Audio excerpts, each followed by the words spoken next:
यदि आप इन शब्दों को सुन रहे हैं तो इसका अर्थ है कि आपके भीतर एक ऐसी जिज्ञासा जाग चुकी है जो केवल मनोरंजन या सतही जानकारी की तलाश नहीं करती, बल्कि सत्य की गहराइयों तक पहुंचना चाहती है। आपके हृदय में एक प्राचीन प्यास उभर रही है, शायद वो जो अनगिनत जन्मों से शांत पड़ी थी। एक ऐसा प्रश्न मन में उठा है जिसका उत्तर न तो विज्ञान पूरी तरह दे पाया है, न ही शास्त्रों ने पूरी तरह खोल कर रखा है। मैं कौन हूं? और फिर उससे भी गहरा एक और रहस्यमय सवाल सामने आता है, क्या मैं इस शरीर से पहले कहीं था? क्या जन्म से पहले कुछ था? क्या मृत्यु के बाद भी कुछ बचेगा? ये सवाल कोई साधारण जिज्ञासाएं नहीं है। ये आत्मा के द्वार है जो उस अनंत सत्य की ओर खुलते हैं। यदि कोई इन सवालों के पार झांकने का साहस करता है तो उसका जीवन एक नई दिशा पकड़ सकता है।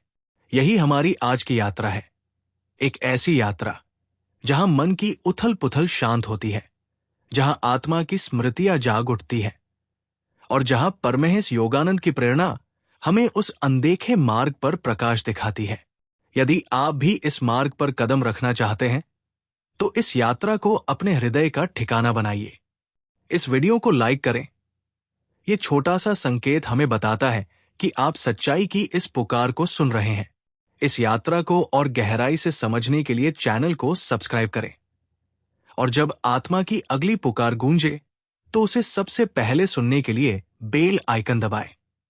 अब अपनी आंखें बंद न करें, बल्कि अपने मन को भीतर की ओर मोड़े।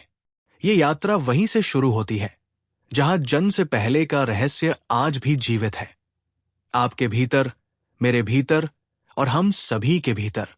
हम बचपन से सुनते आए हैं कि आत्मा अमर है, लेकिन क्या हमने कभी ठहरकर यह सोचा कि जब आत्मा ने इस शरीर में प्रवेश किया तो वो इससे पहले कहाँ थी? क्या वो किसी अनंत शून्य में भटक रही थी या किसी सूक्ष्म लोक में विश्राम कर रही थी? परमहंस योगानंद जब आत्मा के रहस्य की बात करते हैं तो वे केवल दर्शन या कल्पनाओं की बात नहीं करते। वे उस गहरे अनुभव की भाषा बोलते हैं जिसे उन्होंने स्वयं ध्यान की गहराइयों में उतर कर जाना। वे कहते हैं कि आत्मा का न तो कोई अंत है, न ही कोई शुरुआत। वो परमेश्वर का अंश है, शुद्ध चेतना का स्वरूप। लेकिन इस धरती पर उसका आगमन कोई संयोग नहीं है। ये एक गहरी दिव्य योजना का हिस्सा है, एक ऐसा रहस्यमय नक्शा जिसे केवल बुद्धि से नहीं बल्कि मौन, ध्यान और अंतर्दृष्टि से ही समझा जा सकता है। आत्मा की यात्रा गर्भ में प्रवेश करने से शुरू नहीं होती, ये उससे कहीं पहले शुरू होती है। अपने पिछले जन्मों के कर्मों की छाया लिए आत्मा एक लोक से दूसरे लोक की ओर बढ़ती है। वो अपने अगले अनुभव का चयन करती है, पिछली इच्छाओं, अधूरे सबक और भावनाओं के आधार पर। जी हां, आत्मा में स्वतंत्रता है। वो चुनती है कि किस शरीर में जन्म लेना है, कौन सा जीवन जीना है। ये निर्णय उसकी आंतरिक परिपक्वता और चेतना के स्तर पर आधारित होता है। गहन ध्यान में योगानंद जी ने देखा कि जन्म से पहले आत्मा एक विशेष चेतना की अवस्था में रहती है, जिसे आकाशिक क्षेत्र कहते हैं। ये कोई भौतिक स्थान नहीं, बल्कि चेतना का एक सूक्ष्म स्तर है। वहां आत्मा अपने अगले जीवन का खाका तैयार करती है।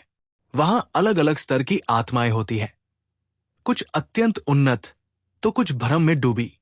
वहां आत्मा अपने पिछले जन्मों को देखती है, जहां वो प्रेम में असफल रही, जहां वो क्रोध में बह गई, जहां उसने स्वार्थ को चुना या जहां उसने करुणा को अपनाया। फिर वो तय करती है कि अगले जन्म में उसका स्वभाव क्या होगा।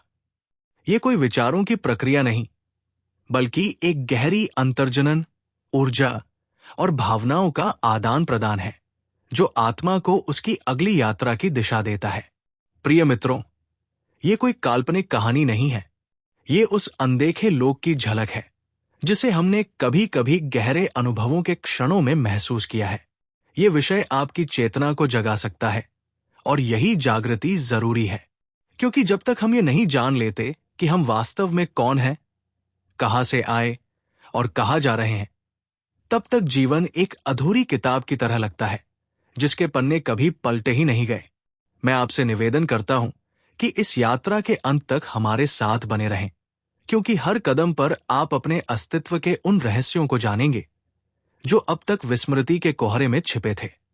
आइए अब हम उस क्षण की ओर बढ़ते हैं जब आत्मा ये तय करती है कि उसे किस गर्भ में प्रवेश करना है, किन माता पिता के माध्यम से उसका अगला जीवन शुरू होगा। क्योंकि आत्मा कोई अनियंत्रित शक्ति नहीं है, उसके हर जन्म के पीछे एक उद्देश्य होता है। योगानंद जी ने अपने ध्यान की गहन अवस्थाओं में देखा कि आत्मा एक दिव्य योजना के अनुसार कार्य करती है, एक ऐसी प्रणाली जो हमारे अतीत, वर्तमान और भविष्य को जोड़ती है।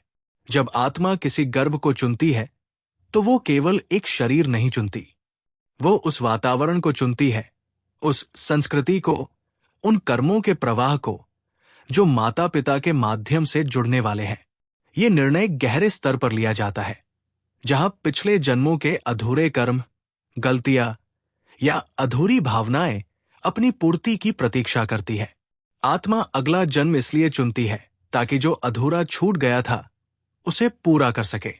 वो उन आत्माओं की ओर खींची जाती है जिनसे उसका कर्मिक बंधन होता है। ये आत्माएं ही आगे चलकर उसके माता पिता, भाई बहन या जीवन साथी बन सकती है। यहां एक गहरा सत्य छिपा है, आत्मा केवल प्रेम के कारण ही नहीं खींची जाती। कभी कभी अधूरी घृणा, क्रोध या वैर के बंधन भी उसे उसी दिशा में खींच लाते हैं।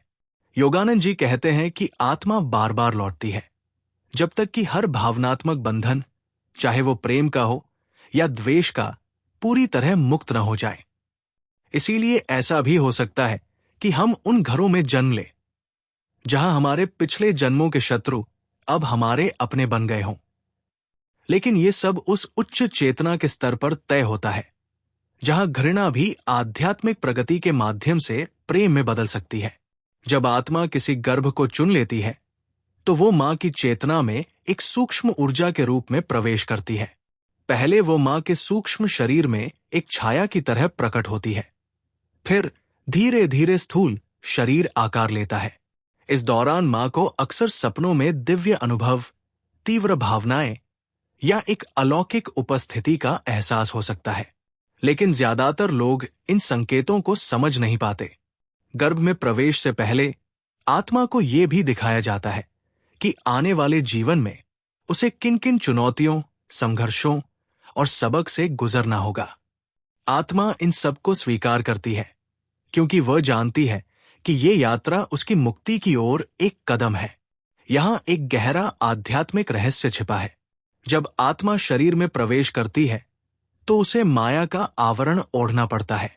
वो भूल जाती है कि वो कौन थी, कहां से आई और क्यों आई। इसीलिए नवजात शिशु को अपने दैवीय मूल की कोई स्मृति नहीं रहती। ये भूलना जरूरी है, क्योंकि जब तक आत्मा भूलती नहीं, वो नया सीख नहीं सकती। लेकिन यही आवरण हमारे सबसे गहरे दुख का कारण भी बनता है। हम अपने स्रोत को भूल जाते हैं और फिर ध्यान के माध्यम से उसे फिर से याद करना पड़ता है। अब एक और सवाल उठता है, जब आत्मा गर्भ में प्रवेश करती है, क्या वो उसी क्षण से जीवन का अनुभव शुरू कर देती है? क्या वह मां के विचारों, भावनाओं और इच्छाओं से प्रभावित होती है? जवाब है हां। गर्भ में प्रवेश के बाद आत्मा शरीर और वातावरण से गहराई से जुड़ जाती है। योगानंद जी के अनुसार गर्भ में आत्मा न तो पूरी तरह जागृत होती है, न पूरी तरह सोई हुई।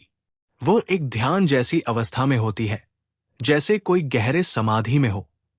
चारों ओर ध्वनियां और ऊर्जाएं होती है, लेकिन भीतर एक गहरा मौन रहता है। गर्भ आत्मा के लिए एक अत्यंत संवेदनशील स्थान है। मां का हर विचार, हर भावना, हर भय या हर आनंद आत्मा की चेतना पर एक सूक्ष्म छाप छोड़ता है। इसीलिए वेदों में कहा गया है कि गर्भ में बनने वाले कर्म सबसे शक्तिशाली होते हैं, क्योंकि यही वो समय है जब आत्मा की दिशा तय होती है। यदि मां भयभीत, क्रोधित या चिंतित है तो ये भावनाएं आत्मा पर पहली छाया की तरह अंकित हो जाती है। और यदि मां शांत, प्रेमपूर्ण और आस्थावान है तो ये गुण आत्मा तक स्वाभाविक रूप से पहुंचते हैं। ये केवल मनोविज्ञान नहीं, बल्कि ऊर्जा का विज्ञान है। योगानंद जी कहते हैं कि मां का मन आत्मा का पहला गुरु बनता है और उसके विचार आत्मा की पहली संस्कृति। ये धागा अदृश्य है, लेकिन इतना मजबूत कि कभी नहीं टूटता। भले ही आत्मा को अपने पिछले जन्मों की स्मृति न हो, गर्भ का वातावरण उसके वर्तमान जीवन की चेतना का बीज बनता है। गर्भ में आत्मा भावनाओं, ध्वनियों और प्रकाश को सूक्ष्म कंपनों के रूप में अनुभव करती है।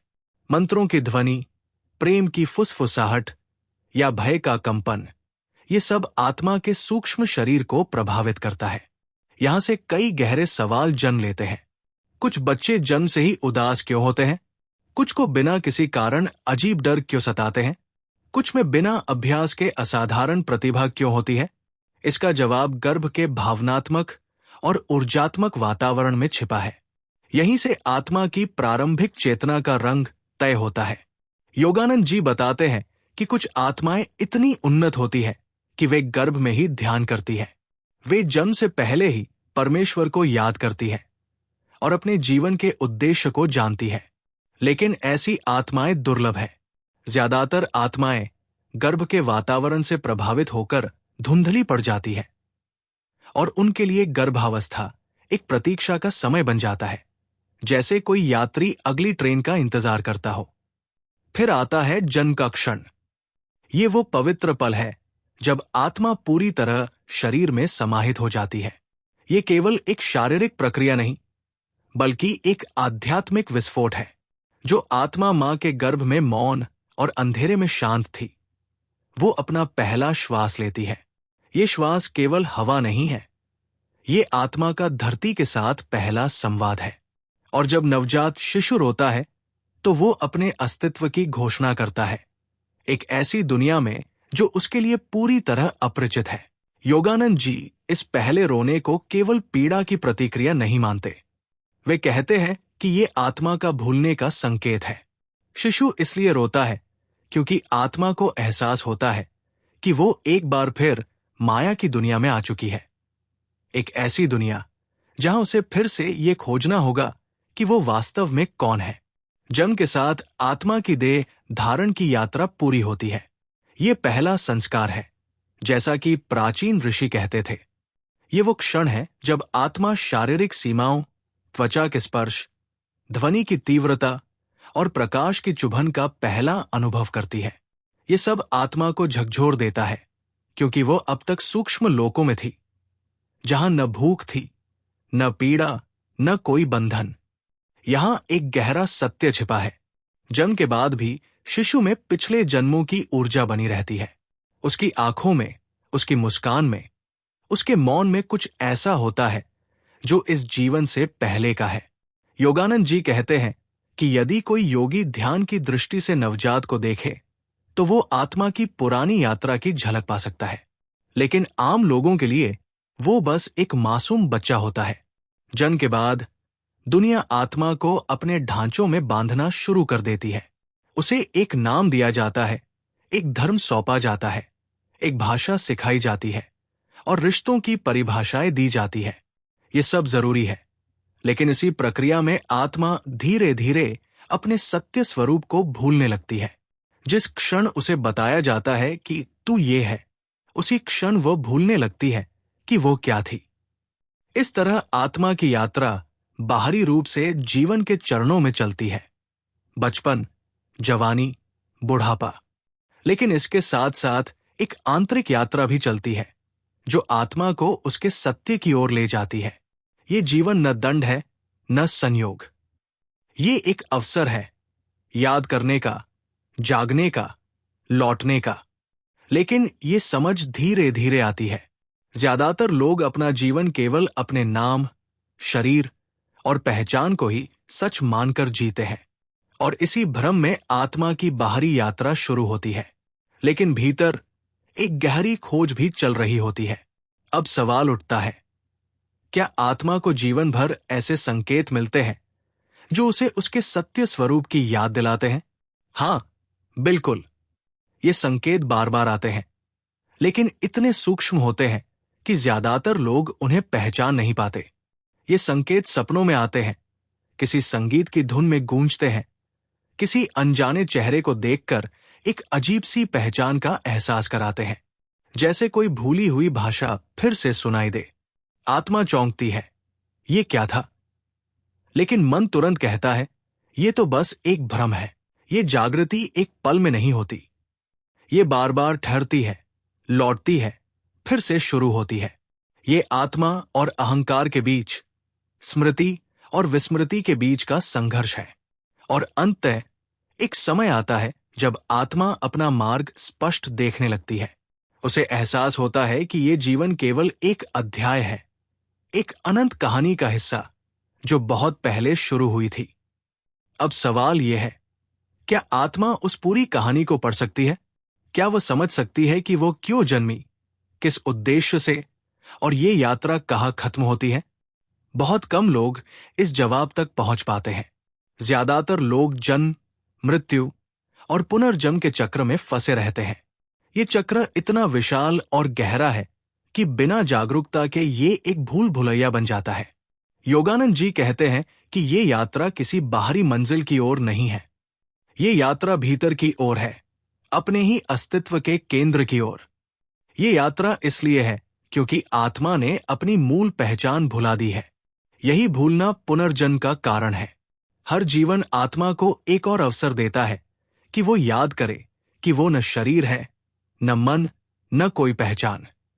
वो शुद्ध चेतना है, असीम प्रकाश जो परम स्रोत से निकला है। लेकिन ये समझ तभी आती है जब आत्मा बाहरी दुनिया से हटकर भीतर की ओर मुड़ती है।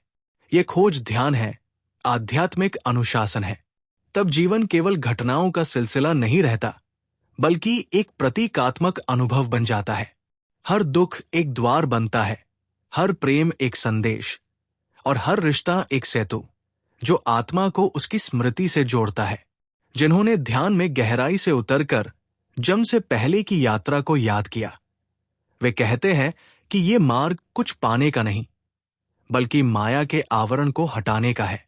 और जब आत्मा पूरी तरह स्मृति में लौट आती है, जब वो जान लेती है कि मैं शरीर नहीं हूं, मैं मन नहीं हूं, मैं शुद्ध चेतना हूं, तब ये यात्रा पूरी होती है। यही मुक्ति है। मुक्ति का अर्थ ये नहीं कि आत्मा किसी दूरस्थ लोक में चली जाती है। मुक्ति का अर्थ है कि आत्मा अब पुनर्जन्म नहीं लेती, क्योंकि वो अब अपूर्ण महसूस नहीं करती। कोई चाह, कोई आकांक्षा नहीं रहती, क्योंकि वो जान चुकी है कि वो पहले से पूर्ण है, हमेशा पूर्ण थी और हमेशा पूर्ण रहेगी। लेकिन ये बोध अचानक नहीं आता। ये एक लंबी, गहन आंतरिक यात्रा का परिणाम है, जिसमें आत्मा को अपने अनुभवों, संस्कारों और प्रभावों को बार बार देखना और समझना पड़ता है। लेकिन क्या ये मुक्ति ही अंत है? नहीं, ये एक नई गहराई की शुरुआत है। यहां से आत्मा व्यक्तिगत पहचान से परे चली जाती है। जैसा कि योगानंद जी ने समझाया, जब आत्मा परमेश्वर में विलीन होती है तो वो नष्ट नहीं होती, बल्कि पहली बार पूरी तरह स्वयं बनती है। ये विलीन होना ऐसा नहीं जैसे पानी में पानी घुल जाए। ये एक पूर्ण बोध है कि मैं तो सदा से वो महासागर था। लेकिन क्या ये मुक्ति ही अंत है? नहीं, ये एक नई गहराई की शुरुआत है। यहां से आत्मा व्यक्तिगत पहचान से परे चली जाती है। जैसा कि योगानंद जी ने समझाया, जब आत्मा परमेश्वर में विलीन होती है तो वो नष्ट नहीं होती, बल्कि पहली बार पूरी तरह स्वयं बनती है। ये विलीन होना ऐसा नहीं जैसे पानी में पानी घुल जाए। ये एक पूर्ण बोध है कि मैं तो सदा से वो महासागर था। अब आत्मा मुक्त है। नाम, शरीर, कर्म किसी से बंधी नहीं। वो शुद्ध प्रकाश, निरपेक्ष प्रेम और एक पवित्र उपस्थिति बन जाती है। अब वो न स्वर्ग की कामना करती है, न पुनर्जन्म की। वो केवल साक्षी बनती है, दुनिया को चलता हुआ देखती है, लेकिन उसमें उलझती नहीं। अब उसे स्पष्ट दिखता है कि जिसे वो मृत्यु कहती थी, वो केवल एक भ्रांति थी, और जिसे वो जन्म मानती थी, वो केवल एक रूपांतरण था। योगानंद जी बार बार कहते हैं कि आत्मा को कहीं जाना नहीं है, उसे केवल जागना है अपने सत्य स्वरूप में। वो पहले से ही वहां है, बस सोई हुई है। और जब ये जागृति आती है तो आत्मा को एक और गहन अनुभव होता है। कोई दूसरा है ही नहीं, सब कुछ एक ही चेतना है, एक ही प्रेम, एक ही परम स्रोत। यही परम रहस्य है। कोई अंतिम मंजिल नहीं, केवल अनंत गहराई। अब आत्मा खोज नहीं करती, वो केवल है, पूर्ण रूप से जागृत। अब उसकी हर गति, हर तरंग संपूर्ण सृष्टि को छूती है। वो बिना नाम की होती है, लेकिन सभी नाम उसी से जन्म लेते हैं। अब मैं कौन हूं का सवाल नहीं उठता, केवल उत्तर शेष रहता है और आत्मा एक गहरे मौन में डूब जाती है। एक ऐसा मौन जो सब कुछ कहता है, लेकिन शब्दों में कुछ नहीं। ये अनुभव केवल कुछ महान आत्माओं के लिए नहीं है। हर आत्मा में वही दिव्य प्रकाश है जिससे बुद्ध, कृष्ण, यीशु और योगानंद प्रकट हुए। अंतर केवल जागृति का है, बीज सभी में एक जैसा है। योगानंद जी ने अपना जीवन इसी सत्य को फैलाने के लिए समर्पित किया कि हर आत्मा में वही प्रकाश है जो संपूर्ण ब्रह्मांड को थामे हुए है। कोई आत्मा छोटी नहीं, कोई बड़ी नहीं, कुछ जागी हुई है, कुछ अभी नींद में। मानव जन्म कोई संयोग नहीं है, ये एक निमंत्रण है भीतर लौटने का, आत्मा से मिलने का, उस शाश्वत सत्य को पहचानने का जो जन्म से पहले भी था और मृत्यु के बाद भी रहेगा। लेकिन यह पहचान तब तक असंभव है जब तक आत्मा बाहरी दुनिया में खोजती रहती है। जब वो मौन में, स्थिरता में, विचारों से परे जाती है, तब उसे उस अमर, अपरिवर्तनीय, कालातीत तत्व की झलक मिलती है जिसे वेदांत अहं ब्रह्मास्मि कहता है। ये केवल दर्शन नहीं, बल्कि आत्मा का जीवंत अनुभव है। लेकिन ये अनुभव ध्यान, तप और जागरूकता के अभ्यास से जन्म लेता है। आत्मा को अपने अज्ञान के अंधेरे में जलना पड़ता है, अपनी आसक्तियों की दीवारों को तोड़ना पड़ता है, मायाजाल की परतों को उतारना पड़ता है। तब जाकर वो प्रकाश फूट पड़ता है, वही प्रकाश जो बुद्ध से झलकता था, वही प्रेम जो यीशु से बहता था, वही शक्ति जो योगानंद की आंखों से प्रकट होती थी। हर आत्मा एक मंदिर है, हर हृदय एक वेदी। लेकिन जब तक हम स्वयं को केवल शरीर, मन और इच्छाओं की उलझन मानते हैं, तब तक ये मंदिर अंधेरे में डूबा रहता है। योगानंद जी कहते हैं, यदि आत्मा सच्चे हृदय से खोजे तो उसे ये अनुभव अवश्य मिलेगा। न जाति, न वंश, न आयु की सीमाएं इसे रोक सकती है। केवल दो बाधाएं हैं, अज्ञान और जड़ता। जो आत्मा साहस करके अज्ञान के पर्दे को चीर देती है, वही मुक्ति पाती है। यदि इस संदेश ने आपके भीतर एक छोटी सी भी लहर जगाई है, तो कृपया इस वीडियो को लाइक करें। यह हमें बताता है कि कोई कहीं जाग रहा है, कोई कहीं खोज रहा है। इस चैनल को सब्सक्राइब करें, क्योंकि ऐसी आध्यात्मिक यात्राएं अकेले नहीं की जाती। हमें साथियों की जरूरत होती है, एक संगति की जरूरत होती है। बेल आइकन दबाएं ताकि आत्मा की अगली पुकार आप तक बिना देरी के पहुंचे।